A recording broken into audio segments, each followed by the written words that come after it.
Magandang araw mga kabayan! Sa wakas, dumating na din yung pinakahihintay nating araw, ang makagala sa bansang Europa. Kaya tara, samahan niyo ako guys! And yes, after 8 hours flight, nandito na ako sa Amsterdam. Ayan, kahit pagod na pagod sa biyahe, pagbungad pa lang nitong airport ng Amsterdam, mapapawaw ka na sa ganda ng kanilang airport. Kaya tara, samahan niyo akong lumibot at kumala dito sa bansang Amsterdam. Siyempre, picture-picture muna, konting video para may souvenir tayo sa mga susunod na araw. Yan, di ba?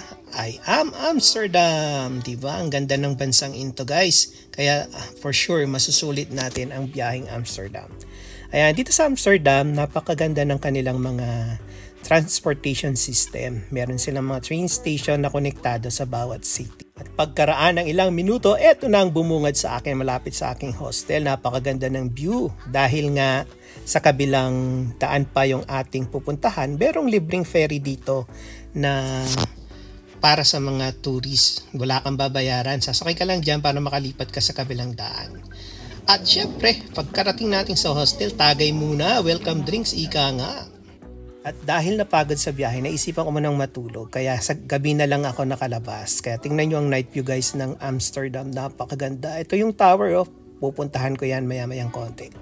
Syempre, nandito na rin tayo. Kaya sulitin natin yung paggagala dito sa Amsterdam. Lalo na sa gabi, napakaliwanag ng mga lugar. Napakagandang pagmasdan ng kanilang syudad.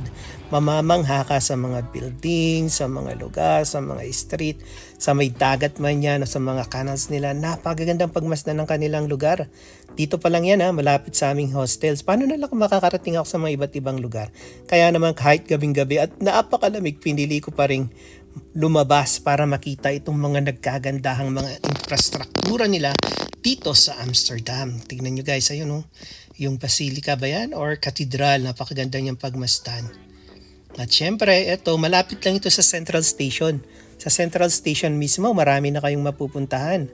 At maraming mga building na kayong makikita at mapapamangha kayo sa mga mapupuntahan ninyong lugar. Ayan, napadaan rin ako dito sa world famous fries daw. At syempre, ikot-ikot tayo sa mga streets. Kahit yung bawat kanto dito, mamamangha ka sa mga klase ng infrastruktura na meron sila. Sobrang daming magagandang mga building dito. Kaya naman, nung pagpunta ko dito, namamangha talaga ako. At yan, napadaan kami sa isang lugar kung saan mayroong mga nagwewelga. Ang mga taga-Palestine. Free Palestine! Yan, kaya naman binigyan ko na itong pagkakataon para tignan kung paano sinasagawa yung welga nila dito. Yan, hopefully magkaroon ng world peace, wala na po sanang away-away. At pagkatapos niyan, syempre napagod rin tayo sa paglalakad ng gabi kasi napakalamig talaga. Kaya yan muna guys, hanggang sa muli. Paalam!